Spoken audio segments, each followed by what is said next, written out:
জন্ম থেকে ডায়াবেটিস নিয়ে জন্ম নিচ্ছে। মহিলারা গর্ভবতী হয়, ডায়াবেটিসটাকে একেবারে কঠিনভাবে নিয়ন্ত্রণ করতে হয়। খাবারের সময়গুলো কিভাবে নির্ধারণ করবে? ভোর রাতের খাবারটাই হবে একটু ভারী খাবার। যারা একটু বয়স হচ্ছে তাদের হাড় ক্ষয়ের সমস্যা, হাড় ক্ষয়ের ওষুধ নিতে হবে। রোজা রাখার পর যদি কারো সুগার লো হয়ে যায়, খাবারের সাথে কিভাবে ওষুধটাকে অ্যাডজাস্ট করবে, রোগীরা কি মধু খেতে পারবেন? ধারণাটা কিন্তু ঠিক না।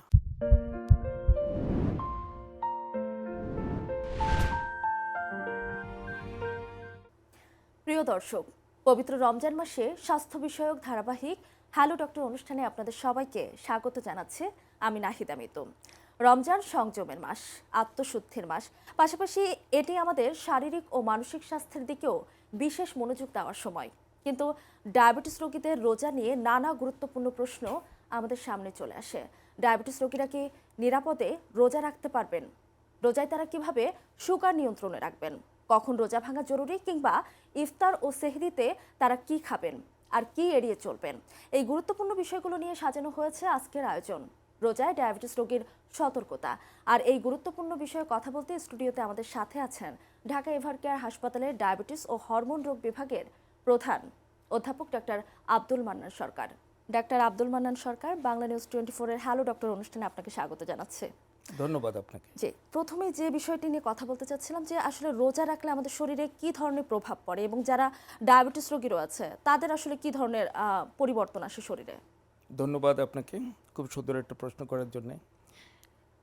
রোজার মাসটা হচ্ছে একটা বিশেষ মাস।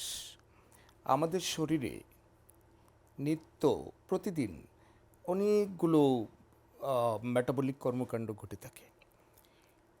আর রোজার মাসে যেহেতু খাবারের একটা ব্যাপার থাকে, অন্য মাসগুলোর থেকে একটু আলাদা জীবনযাপন সব কিছু, সেজন্য আমাদের শরীরের যে বিপাক প্রক্রিয়া, যেটাকে আমরা বলি মেটাবলিক কর্মকাণ্ড, এর মধ্যেও কিন্তু অনেকগুলো পরিবর্তন আসে। আর ডায়াবেটিস রোগীদের ব্যাপারে যে ব্যাপারটা ঘটে সেটা হলো, আমাদের ডায়াবেটিস রোগীরাও যখন রোজা রাখে, রোজা রাখতে গেলে তারা অন্য যে 11টা মাস যেভাবে তাদের খাদ্যাভ্যাস জীবনযাপন তার থেকে সম্পূর্ণ আলাদা। কাজেই আমাদের শরীর যে যে মেটাবলিক কর্মকাণ্ড, যেটাকে আমরা বলি বিপাক প্রক্রিয়া, তার মধ্যে একটা বড় ধরনের পরিবর্তন ঘটে। যেমন ইনসুলিন নিঃসরণ, খাবারের ওষুধগুলো কীভাবে কাজ করবে, খাবারের সাথে ওষুধের সামঞ্জস্য হয়েছে কি না, অনেকগুলো ব্যাপার তখন বিবেচনায় চলে আসে। ডাক্তার মান্নান সরকার, এই পর্যায়ে একটু জানতে চাই যে কোন ধরনের ডায়াবেটিস রোগীরা আসলে রোজা রাখতে পারবেন এবং কাদের জন্য আসলে রোজাটাকে এড়িয়ে যাওয়া উচিত? আমার নিজের বাস্তব অভিজ্ঞতা থেকে আমি বলি যে আমাদের ডায়াবেটিস রোগীদের আসলে বেশিরভাগ রোগীরাই কিন্তু রোজা রাখার জন্য বেশ আগ্রহী। তো আমি যদি চিকিৎসার দৃষ্টিকোণ থেকে বলি, আসলে সব ডায়াবেটিস রোগীরা কিন্তু চাইলেই রোজা রাখতে পারেন না, অথবা রোজা রাখা উচিত হবে না। তো প্রথমেই বলে দিই কারা কারা আসলে রোজা রাখা উচিত হবে না। যে সমস্ত ডায়াবেটিস রোগীদের ডায়াবেটিসটা একদম নিয়ন্ত্রণে নেই, যেমন আমরা বলি যে একটা র্যান্ডম ব্লাড সুগার যদি 16.7 মিলিমল পার লিটার বা তার উপরে থাকে, যেটাকে 300 মিলিগ্রাম পার লিটার অথবা তার উপরে, তাহলে তাদের রোজা না রাখাই ভালো। যে সমস্ত ডায়াবেটিস রোগীদের সুগারটা খুব আপ ডাউন হয়, একবার বেড়ে যায় আবার কমে যায়, যেটাকে আমরা বলি ল্যাবয়েল ডায়াবেটিস অথবা ব্রিটেল ডায়াবেটিস, ডায়াবেটিসটা একসময় কমে যাচ্ছে আবার বেড়ে যাচ্ছে, তাদেরও রোজা না রাখাই ভালো।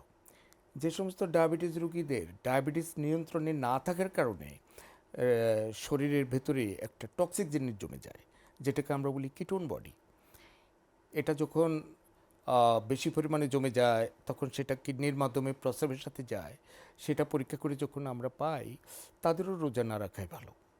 আর যে সমস্ত ডায়াবেটিস রোগীরা, ডায়াবেটিসেরই একটা ভয়াবহ জটিলতা আছে, যেটাকে ডায়াবেটিক কিটোসিডোসিস বলে, সেটার কারণে হাসপাতালে ভর্তি হয়েছে এই যে 3 মাস আগে অথবা এর মধ্যে, তাদেরও রোজা না রাখাই ভালো। আর গর্ভবতী মহিলাদের ব্যাপারে একটা ব্যাপার বলি, যে সমস্ত গর্ভবতী মহিলারা তাদের ডায়াবেটিস আছে, তারা খাদ্যাভ্যাসের মাধ্যমে তাদের ডায়াবেটিসটা নিয়ন্ত্রণে আছে, কোনো ওষুধ লাগে না, তারা চাইলে রোজা রাখতে পারবে। কিন্তু যাদের ডায়াবেটিসকে নিয়ন্ত্রণে রাখার জন্য ওষুধের প্রয়োজন হয়, বিশেষ করে ইনসুলিন, তাদের রোজা না রাখাটাই ভালো। বিশেষ করে যে সমস্ত গর্ভবতী মহিলাদের অনেক বেশি পরিমাণে ইনসুলিন প্রয়োজন হয়, তারা আসলে রোজা রাখতে পারবে না। আরেকটা হলো যারা ঘন ঘন কেবল দেখা যাচ্ছে তার সুগারটা কেবল করে, সুগারটা নেমে যায় এবং এই নিয়ে হাসপাতালেও ভর্তি হতে হয়, তারাও রোজা রাখবে না।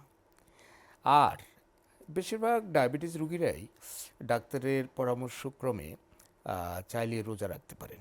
আচ্ছা, আপনি ওষুধ আর ইনসুলিনের কথা বলছিলেন, সেক্ষেত্রে যারা আসলে ওষুধ বা ইনসুলিন নেন সেক্ষেত্রে আসলে তারা সময়টা কিভাবে ঠিক করবেন? আমি যে কথাটা বলবো সেটা হচ্ছে ডায়াবেটিস রোগীরা যাদের ব্যাপারে রোজা রাখার একটা ইচ্ছা আছে, তারা রমজান মাসের 1 থেকে 3 মাসের মধ্যে আগে, এর মধ্যে আমরা বলি অন্তত 2 মাস আগে তারা ডাক্তারের সাথে কথা বলে তাদের অবস্থাটা ঠিক করে নেবে, কোন অবস্থায় তারা আছে, তারা রোজা রাখতে পারবে কি পারবে না। যদি তারা রোজা রাখে তাহলে ওষুধটা কিভাবে সেবন করবে বা ইনসুলিন কিভাবে নেবে, খাবারটা কিভাবে নেবে, এই ব্যাপারে পুরোপুরি জেনে নেবে। বিশেষ করে পুষ্টিবিদ, যাদেরকে আমরা ডায়েটিশিয়ান বলি, তাদের একটা পরামর্শ লাগবে। তারা ঠিক রোজার মাসে কিভাবে খাবারটা হবে, ইফতার, সন্ধ্যা রাতের খাবার, ভোর রাতের খাবার, যেটাকে আমরা সেহরির খাবার বলি, সেই সব জিনিসগুলো কিন্তু এই রোজা শুরু হওয়ার 1 থেকে 3 মাস আগে থেকেই কিন্তু পুরোপুরি জেনে নেবে। তাহলে আমরা যেই সমস্ত রোগীদেরকে বলি যে হ্যাঁ আপনি রোজা রাখতে পারেন, কোনো অসুবিধা নেই, তাহলে তাদের কিন্তু আর কোনো অসুবিধা হওয়ার কথা না। রোজা রাখার পর যদি কারো সুগার লো হয়ে যায় সেক্ষেত্রে আসলে তারা কিভাবে সতর্কতা অবলম্বন করবেন? রোজা রাখার পর যাদের সুগারটা কমে যায়, এটা অনেকগুলো কারণ থাকে কেন কমে। তার মধ্যে একটা ইম্পর্টেন্ট কারণ হলো খাবারের সাথে ওষুধের যে একটা সংযোগ, এই জিনিসটা ঠিকমতো হচ্ছে না। রুগী হয়তো ঠিকমতো বুঝতে পারছে না খাবারের সাথে কিভাবে ওষুধটাকে অ্যাডজাস্ট করবে, অথবা ডাক্তার সাহেব হয়তো ভালো মতো বুঝিয়ে দিতে পারেননি, এই একটা ব্যাপার। এর জন্যে কিন্তু সুগারটা কমে যায়। তো সুগারটা কমে যাওয়ার কতগুলো কারণের মধ্যে একটা ইম্পর্টেন্ট কারণ হলো আমরা যে কথাটা বলি যে আমাদের ডায়াবেটিস রোগীরা যারা রোজার মাসে রোজা রাখবে, তারা কিন্তু 3টা খাবার খাবে, বাদ দেবে না। যেমন ইফতার, তারপরে সন্ধ্যা রাতের খাবার, আর ভোর রাতের খাবার, সেহরির খাবার। আর এই 3টা খাবারের সাথে তাদের কিভাবে ওষুধগুলো, ঠিক রোজা শুরু হওয়ার আগে যেভাবে ওষুধ নিত অথবা ইনসুলিন ব্যবহার করতো, এটা কিন্তু রোজার মাসে এই ব্যাপারটা থাকবে না, সম্পূর্ণ জিনিসটা কিন্তু পাল্টে যাবে। কাজে এই জিনিসটা ভালো মতো বুঝে নেবে, তাহলে কিন্তু তাদের এই রোজা রাখাকালীন সময় দিনের বেলায় এই সুগারটা কিন্তু ড্রপ করার সম্ভাবনা থাকবে না। আর যদি ড্রপ করে তাহলেও কিন্তু রোগী কিন্তু সাথে সাথে রোজা ভেঙে ফেলবে। আমরা বলি 3.9 মিলিমল পার লিটার সুগারটা, যেটা 70 মিলিগ্রাম পার ডিএল এরকম, এটা হলেই কিন্তু রোগী কিন্তু রোজা ভেঙে ফেলবে। তখন রোগী বুঝতেও পারবে কতগুলো লক্ষণ, যেমন হাত কাঁপবে, ঘাম হবে, মাথা ব্যথা হবে, কেমন একটা অস্বস্তিকর অবস্থা হবে, বিরক্তি লাগবে, বুক ধড়ফড় করবে। তখনই বুঝতে হবে যে তার সুগার কিন্তু ড্রপ করতেছে। তখন কিন্তু দেরি না করে কিন্তু রোজা ভেঙে ফেলবে, না হলে কিন্তু রোগীর খুব খারাপ অবস্থা হয়ে যেতে পারে। এ পর্যায়ে একটু জানতে চাচ্ছি যে একবার যদি কারো ডায়াবেটিস লো হয়ে যায় সেক্ষেত্রে সে কি, সেদিন তো রোজা ভেঙে ফেললো হয়তোবা, পরের দিন কি সে রোজা রাখতে পারবে? হ্যাঁ, পরের দিন রোজা রাখতে পারবে না যে তা না, কিন্তু তাকে কিন্তু পুরো জিনিসটা বুঝতে হবে। সে কেন তার সুগার ড্রপ করেছে এটা আগে বুঝতে হবে। এটা যদি না বুঝে আবার আগের মতো রোজা রাখতে থাকে, তাহলে বারবার কিন্তু সুগার ড্রপ করবে, তাহলে রোজায় রাখতে পারবে না। সেই জন্য ব্যাপারটা বুঝবে যে খাবারটার সাথে ওষুধের যে সামঞ্জস্য, এই অ্যাডজাস্টমেন্টটা কীভাবে করে নেবে, তারপরে রোজা রাখতে পারবে। ডাক্তার মান্নান সরকার, আমরা রোগীদের আসলে ইফতার সেহরি নিয়ে কথা বলছিলাম কিছুক্ষণ আগে। এ পর্যায়ে একটু জানতে চাই যে সেহরি দিয়ে শুরু করতে চাই, যারা আর কি রোজা রাখছেন, ডায়াবেটিস রোগী রয়েছেন, তারা আসলে সেহরিতে কী ধরনের খাবার নেবেন এবং কী ধরনের খাবার এড়িয়ে চলবেন? আমরা ডায়াবেটিস রোগীদেরকে, বেশিরভাগ ডায়াবেটিস রোগীদেরকে খাবারের যেই নির্দেশনাটা দেওয়া হয়, এটা আমাদের পুষ্টিবিদ বা ডায়েটিশিয়ান পুরো জিনিসটা এই খাবারের ব্যাপারে দিক নির্দেশনাটা দিয়ে থাকেন। স্বাভাবিকভাবে যে নিয়মটা ফলো করা হয় সেটা হলো রুগীরা 3টা বড় খাবার খাবে, সকালের নাস্তা, দুপুরের খাবার এবং রাতের খাবার। এই তিনটা বড় খাবারের মাঝখানে আবার সকাল 10টা-11টার দিকে, বিকেল 4টা-5টার দিকে, আবার রাতে শোবার আগে একটু হালকা খাবার খাবে। তাহলে তিনটা বড় খাবার হচ্ছে আর তিনটা ছোট খাবার হচ্ছে। এটা হলো যখন রোজার আগে। কিন্তু রোজাতে কি করবে? রোজাতে যে কাজটা করবে সেটা হলো ইফতারটা করবে, তারপরে তারাবির নামাজ পড়ে যে সন্ধ্যা রাতের একটা খাবার সেটা খাবে, আর একবারে গিয়ে সেহরিতে খাবে। এই তিনটা খাবার খাবে। এই তিনটা খাবার কিন্তু কোনোটা কিন্তু বাদ দেওয়া যাবে না। আমরা যারা রোজা থাকি তাদের ইফতার নিয়ে নানা ধরনের আয়োজন থাকে, সেক্ষেত্রে একজন ডায়াবেটিস রোগীর ইফতারের থালাটা আসলে কেমন হওয়া উচিত? আসলে শুধু ডায়াবেটিস রোগী না, সবার জন্যেই, তবে ডায়াবেটিস রোগীদের জন্য এই ব্যাপারটা বেশি গুরুত্বপূর্ণ। আম, রমজান মাসটা হচ্ছে একটা সংযমের মাস, কিন্তু আমাদের যে কালচার ডেভেলপ করেছে আজকাল, ইফতারটা আমরা মহা উৎসবের সাথে পালন করে থাকি। ইফতারের হাট বসছে, ইফতারের মেলা হচ্ছে, ইফতারের বিভিন্ন রকমের আইটেম হচ্ছে। মনে হয় যেন ইফতারের এতগুলো খাবার তৈরি হচ্ছে যে ইফতারের খাবারগুলো খাবার পরে মনে হয় যেন আর খাবারই খাওয়া যাবে না। আসলে এই প্র্যাকটিসটা ডায়াবেটিস রোগীরা কিন্তু করতে পারবে না। আমাদের ডায়াবেটিস রোগীদের জন্য ইফতারের যে ব্যাপারটা সেটা হলো, ইফতার তো পানি খাবে, তারপরে শরবত একটা ব্যাপার, খুরমা খেজুর যেটা এটা আমাদের কালচারে আছে সেটাও খাবে। একটা খুরমা খেজুর খাবে যদি বড় হয়, ছোট হলে দুটো খেতে পারে। এছাড়া কিছু ফল, সব ফল একসাথে না, যে ফলগুলো খেলেই কিন্তু সুগারটা বেড়ে যায় না, যেগুলোর গ্লাইসেমিক ইন্ডেক্স কম, যেমন আপেল, নাশপাতি, যেমন কমলা, মালটা, পেয়ারা, পেঁপে, এ ধরনের কতগুলো ফল এই কিছু পরিমাণে খাওয়া, একসাথে সব ফল না। আর শরবতের যে কথাটা সেটা হলো, শরবতটা খাবে যেমন ইসবগুল আছে না, ইসবগুলের সাথে একটু লেবুর রস পানি দিয়ে একটা শরবত বানাবে, সে শরবতটা খেতে পারে। তোকমা দিয়েও কিন্তু একটা শরবত বানিয়ে খাওয়া যায়। আর এই শরবতের সাথে যেই চিনি আমরা ব্যবহার করি সেটা না দিয়ে আর একটা চিনি আছে যেটা সুগার বাড়াবে না, সেটা দিয়েও খাওয়া যাবে। আর যে ব্যাপারটা সেটা হলো, ইফতারের সময় একটা সালাদের মতো তৈরি করা যায়, সেটা হলো সিদ্ধ ডিম। কেমন? সিদ্ধ ডিমের সাথে একটু ছোলা, সেটা কাঁচা ছোলা হতে পারে অথবা আম, গরম রান্না করা, রুগী যেটা পছন্দ করে তার সাথে একটু শসা দিয়ে একটা সালাদ বানিয়ে খেলে এটাও কিন্তু পুষ্টি দিয়ে থাকে, রোগীদের জন্য ভালো। আর এবারের রোজা তো বেশ ভালোই কেটেছে। গরমকালে যদি কখনো রোজা পড়ে যায় তাহলে কিন্তু শরীর থেকে অনেক পানি এবং লবণ বের হয়ে যায়।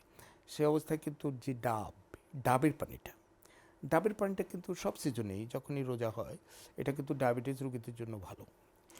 ডাবের পানি নাকি স্যালাইন? না, স্যালাইন আর ডাবের পানি কিন্তু এক না। স্যালাইন হলো আমাদের একটা আর্টিফিশিয়াল যেটা আমরা তৈরি করি। কোনো রোগী যদি বেশি বমি হয়, শরীর থেকে বেশি লবণ পানি বের হয়ে যায় অথবা পাতলা পায়খানা হয়, তখন স্যালাইনের একটা ব্যাপার থাকে। কিন্তু আমাদের ডায়াবেটিস রোগীরা কিন্তু এই রুটিনলি স্যালাইন খাবে না। এই কারণে খাবে না, কারণ ওই স্যালাইনের মধ্যে কিন্তু গ্লুকোজ আছে। আচ্ছা। আর কচি ডাবের পানিটা, এটার মধ্যে যেমন পানি আছে তেমন বিভিন্ন লবণ আছে, সোডিয়াম, পটাশিয়াম, গুরুত্বপূর্ণ লবণগুলো সেগুলো থাকে। তার মানে ধরতে পারি যে ডায়াবেটিস রোগীদের জন্য স্যালাইনের থেকে অবশ্যই ডাবের পানিটা বেশি উপকারী। এটা আরেকটা যে কোনো সিজনে খাওয়া যাবে। একদম। আরেকটা বিষয় জানতে চাচ্ছিলাম যে যারা ডায়াবেটিস রোগী রয়েছেন তাদের তো খাদ্যাভ্যাসে অনেক বেশি সচেতন থাকতে হয়, সেক্ষেত্রে যেহেতু সারাদিন রোজা থাকা হয়, সেক্ষেত্রে তারা আসলে তাদের খাবারের সময়গুলো কিভাবে নির্ধারণ করবে? খুবই গুরুত্বপূর্ণ একটা প্রশ্ন করেছেন। খাবারের সময় তো আসলে আমি বলেছি যে খাবারটা হবে 3 বেলার খাবার। একটা হলো ইফতার, ইফতার তো ইফতারের টাইমেই করবে, এটা তো এদিক ওদিক করার কোনো সুযোগ নেই।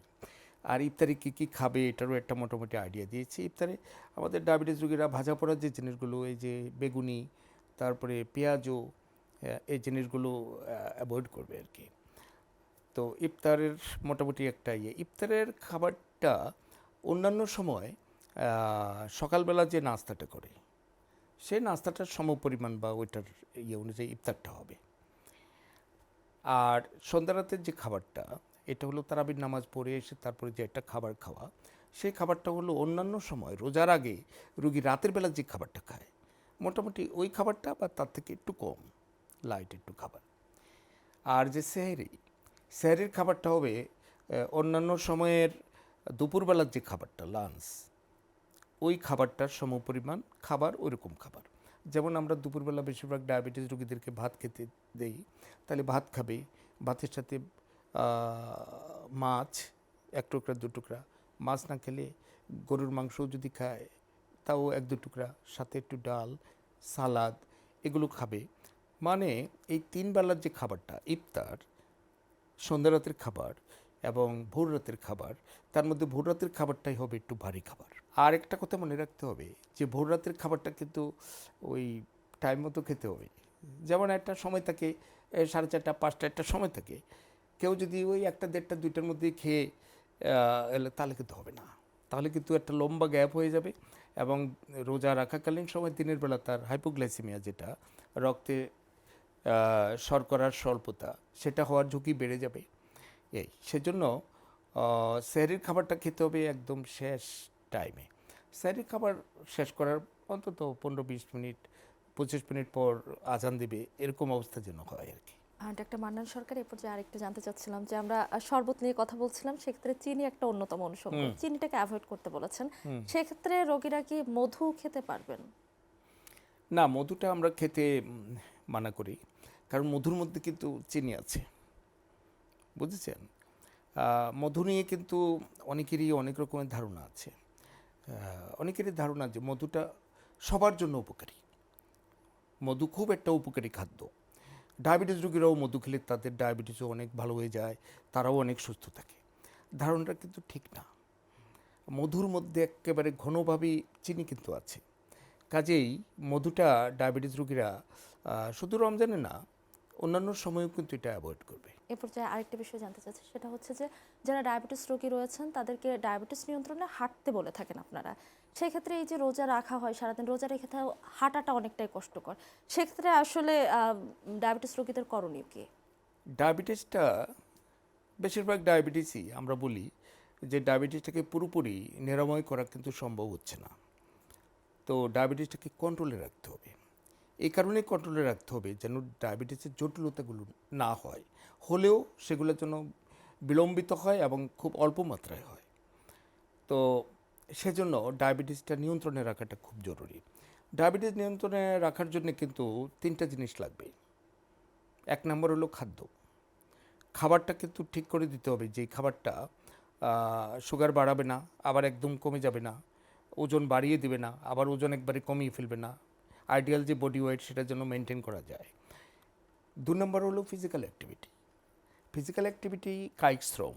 এটা এই নয় যে জিমে যেতে হবে, হেভি ব্যায়াম করতে হবে, তা কিন্তু না। ডায়াবেটিস রোগীরা যেটা করবে সেটা হলো তারা প্রতিদিন হাঁটবে অন্তত 30 মিনিট কমপক্ষে।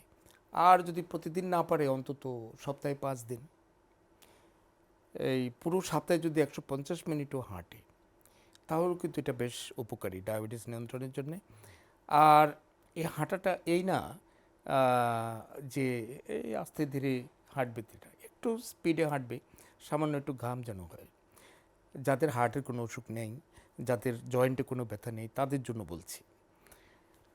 আর 3 নম্বরে গিয়ে হলো ওষুধ, সেটা খাবার ওষুধই হোক, ইনসুলিনই হোক, যেটাই হোক, সেটা আমাদের ডাক্তারদের পরামর্শ অনুযায়ী কিভাবে ওষুধটা নিবে, তার যদি যাদের ইনসুলিন লাগে ইনসুলিনটা কিভাবে নিবে, কয়বার নিবে, রোজার আগে একটা অবস্থা, রোজাতে কিভাবে নিবে, পুরো পরামর্শগুলো ডাক্তাররা প্রত্যেকটা রোগীর অবস্থা বিবেচনা করে ঠিক করে দেবে।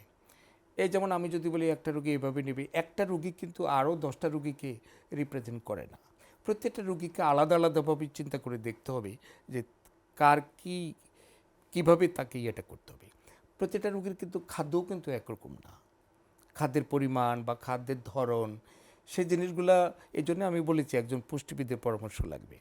আর একজন ডায়াবেটিস এবং হরমোন রোগ বিশেষজ্ঞের পরামর্শক্রমে পুরা রোজার ওষুধগুলোকে ঠিক করে নিতে হবে কীভাবে ব্যবহার করা যায় রমজান মাসে। অনেকের দেখা যায় এখন যারা একটু বয়স হচ্ছে তাদের হাড় ক্ষয়ের সমস্যা দেখা যাচ্ছে, সেক্ষেত্রে কোমরের হাড় ক্ষয় হয়েছে বা হাঁটুর হাড় ক্ষয় হয়েছে, তাদের জন্য হাঁটাটা অনেক সময় কষ্টকর হয়ে যায়। সেক্ষেত্রে যদি তাদের ডায়াবেটিস থাকে, তারা আসলে কি করবেন? বয়সের সাথে সাথে আপনি যে কথাটা বলেছেন, হাড় ক্ষয় যে অসুখটা অস্টিওপোরোসিস, এটা বয়স বাড়ার সাথে সাথে মহিলা এবং পুরুষ সবারই এই প্রবণতাটা বেড়ে যায় হাড় ক্ষয়ের। মহিলাদের এটা বেশি হয়। তাদের যখন মাসিকটা পুরোপুরি বন্ধ হয়ে যায়, তার পরবর্তী পর্যায়ে তারা কিন্তু বেশ ঝুঁকিতে থাকে এই হাড় ক্ষয় অসুখটা। তো যাদের এই হাড় ক্ষয় অসুখটা আছে, কারো কারো খুব প্রকট আকারে আছে, তারা ওরকমভাবে হাঁটবে না। কারণ যদি একটু সামান্য পড়ে যায়, পিছলে, তাহলে হাড় ভেঙে যাবে। সামান্য একটু আঘাতেই বা ইয়েতে কিন্তু তাদের, যাদের খুব বেশি পরিমাণে হাড় ক্ষয় আছে, তাদের হাড়টা কিন্তু ভেঙে যাবে, ফ্র্যাকচার হবে।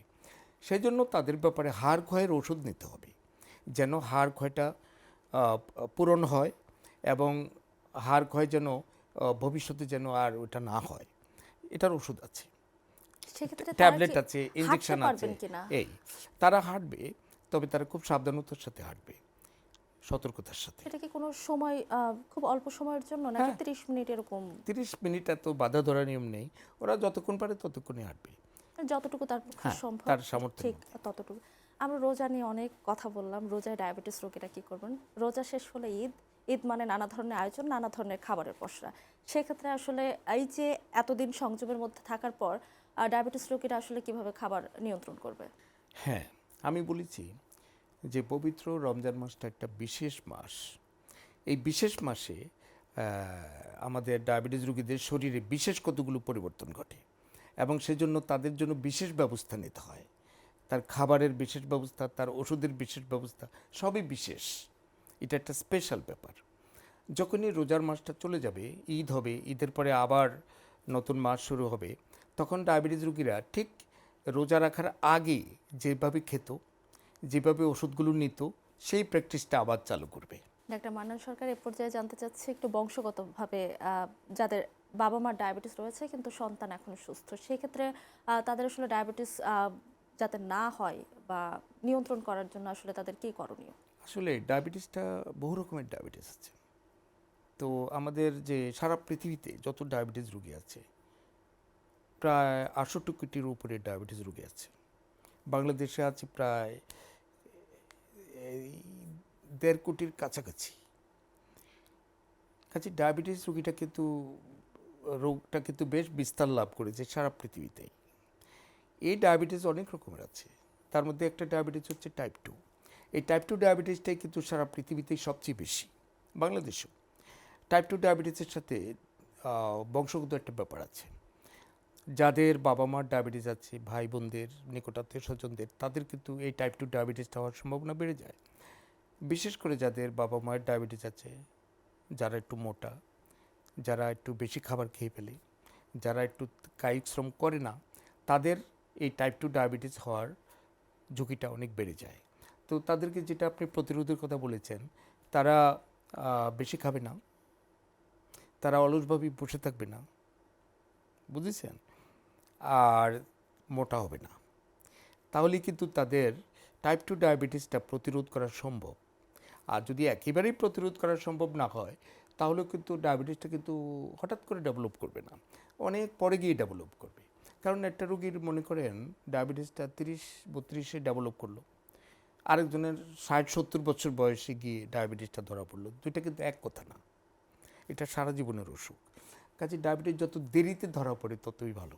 আরেকটি বিষয় জানতে চাচ্ছিলাম যে এখন বা আগেও যারা আসলে গর্ভবতী হয়েছেন, তাদের দেখা যায় যে গর্ভাবস্থায় ডায়াবেটিস হচ্ছে এবং যেসব শিশু জন্ম নিচ্ছে, জন্ম থেকে ডায়াবেটিস নিয়ে জন্ম নিচ্ছে, এই ক্ষেত্রে আসলে এগুলোর কারণ কি এবং এই ক্ষেত্রে নিয়ন্ত্রণে করণীয় কি? ডায়াবেটিস এবং গর্ভাবস্থা, এটা একটা বিশেষ অবস্থা। এটাকে আমরা যারা ডায়াবেটিস এবং হরমোন রোগ বিশেষজ্ঞ, তারা অত্যন্ত গুরুত্ব সহকারে ব্যাপারটা আমরা বিবেচনা করি। গর্ভকালীন সময়ে ডায়াবেটিস, এটা একটা হতে পারে আগে থেকেই ডায়াবেটিস আছে, এখন প্রেগনেন্সি হয়েছে। আরেকটা হলে না, ভালো ছিল, কোনো ডায়াবেটিস ছিল না, যেই গর্ভধারণ করেছে তারপরেই ডায়াবেটিস ডেভেলপ করেছে, যেটাকে আমরা গর্ভাবস্থাজনিত ডায়াবেটিস বলি, যেটাকে আমরা বলি জেস্টেশনাল ডায়াবেটিস। তো এটা আগের থেকেই ডায়াবেটিস থাকুক অথবা গর্ভকালীন সময়ে ধরা পড়ুক, ডায়াবেটিস যখনই থাকে আর মহিলারা গর্ভবতী হয় তখন এটাকে খুব গুরুত্ব সহকারে দেখতে হয়। ডায়াবেটিসটাকে একেবারে কঠিনভাবে নিয়ন্ত্রণ করতে হয়। বেশিরভাগ ক্ষেত্রে কিন্তু নিয়ন্ত্রণ করার জন্য ইনসুলিনের প্রয়োজন হয়। খাবার ওষুধগুলোর কিছু টক্সিক ইফেক্ট আছে গর্ভস্থ বাচ্চার উপর। তো সেই জন্য যদি ওষুধই লাগে তাহলে সেটা ইনসুলিন, সব ইনসুলিন না, কিছু কিছু ইনসুলিন যেগুলো গর্ভকালীন সময়ে মায়েদের দেওয়া হয় কোনো অসুবিধা করে না। তো সেই জন্য কোনো একটা গর্ভবতী মহিলা যদি পুরো গর্ভকালীন সময়টা তার ডায়াবেটিসটা যদি নিয়ন্ত্রণে থাকে তাহলে তার যে ডেলিভারি পর্যন্ত, তাহলে যাদের কখনোই ডায়াবেটিস ছিল না তাদের যেই আউটকাম ঠিক তারও একই অবস্থা হবে, কোনো অসুবিধা হবে না। সেজন্যে এই ডায়াবেটিসটা কঠোরভাবে নিয়ন্ত্রণ করার প্রয়োজন। এটা কতগুলো টার্গেট আছে, কতটুকু করবে, তাহলে কিন্তু মায়ের জটিলতা হবে না, বাচ্চারও জটিলতা হবে না। কারণ বাচ্চার কতগুলো জটিলতা হয় যে বাচ্চা অনেক বড় হয়ে যায় ওজনে, তারপরে মায়ের জরায়ুর ভিতরে বেশি পরিমাণে ফ্লুইড জমে যায়, কতগুলো টক্সিক ইফেক্ট হয়, এক্লাম্পসিয়া, প্রিয়াক্লাম্পসিয়া, বহু কিছু হয়। তো সেগুলোর হাত থেকে বাঁচা যায় যদি ঠিকমতো একজন স্ত্রীরোগ বিশেষজ্ঞ তার সাথে একজন ডায়াবেটিস ও হরমোন বিশেষজ্ঞ এই দুইজনের তত্ত্বাবধানে যদি পুরো ব্যাপারটাকে সতর্কতার সাথে মোকাবেলা করা হয় তাহলে আশা করি তেমন কোনো অসুবিধা হওয়ার কথা না। ডাক্তার মান্নান সরকার, আমরা অনুষ্ঠানে একেবারে শেষ পর্যায়ে চলে এসেছি। সেক্ষেত্রে আমাদের যারা দর্শক রয়েছেন, যারা ডায়াবেটিস রোগী রয়েছেন, তাদের জন্য আপনার কি কি পরামর্শ থাকবে? তো যেহেতু আজকের মেইন টপিকটা হচ্ছে ডায়াবেটিস এবং রমজান, রোজা, তো আমি আমার প্রিয় দর্শক শ্রোতাদের উদ্দেশ্যে বলবো, আমার সম্মানিত রোগীদের উদ্দেশ্যে বলবো যে আপনারা এই যে ডায়াবেটিস নিয়ে রোজা রাখার ব্যাপারটা, এই ব্যাপারটা আপনারা কিন্তু এমন অবস্থা কখনো করবেন না যে ডায়াবেটিস যা আছে যাই আছে আমি কিন্তু রোজা রাখবই রাখবো। আমি আশা করব আপনারা এই যে রোজা শুরু হওয়ার 1 থেকে 3 মাস আগেই কিন্তু আপনারা ডাক্তারের শরণাপন্ন হয়ে পুরো অবস্থাটা জেনে নেবেন এবং আপনি রোজা রাখার জন্য পুরোপুরি উপযুক্ত কিনা সেই জিনিসটা জানবেন।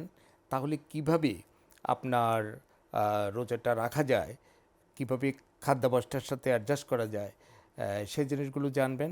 আর যে কথাটা বলেছি যে আমি প্রথমেই বলেছি যে কোন কোন অবস্থায় রোজা রাখা উচিত হবে না বা রাখা যাবে না, এই জিনিসগুলো একটু খেয়াল রাখবেন। ডাক্তার মান্নান সরকার, আপনি অনেক তথ্য দিয়েছেন। আশা করি আমাদের যারা দর্শক রয়েছেন তারা অনেক বেশি উপকৃত হবে, এবং স্টুডিওতে এসে আমাদের সময় দেওয়ার জন্য আপনাকে অসংখ্য ধন্যবাদ। আপনাকেও ধন্যবাদ। সুপ্রিয় দর্শক, আজকের আলোচনা থেকে আমরা স্পষ্টভাবে বুঝতে পারলাম ডায়াবেটিস থাকলেও রোজা রাখা সম্ভব, তবে তা অবশ্যই সচেতনতা এবং নিয়ম মেনে চলা, পাশাপাশি চিকিৎসকের পরামর্শ অনুযায়ী হতে হবে। রোজা ইবাদত, কিন্তু নিজের জীবন এবং স্বাস্থ্য রক্ষা করা তার চেয়েও বড় দায়িত্ব। তাই কোনো ঝুঁকি মনে হলে দেরি না করে চিকিৎসকের পরামর্শ নিন। আজ এ পর্যন্তই। হ্যালো ডক্টরের পরবর্তী পর্বে একজন বিশেষজ্ঞ চিকিৎসকের সাথে আবারও হাজির হব কোনো একটি স্বাস্থ্যসেবা বিষয় নিয়ে। স্বাস্থ্য সুরক্ষার নির্ভরযোগ্য তথ্য পেতে লাইক, শেয়ার ও কমেন্ট করে আমাদের সাথে থাকুন। ভালো থাকুন, সুস্থ থাকুন।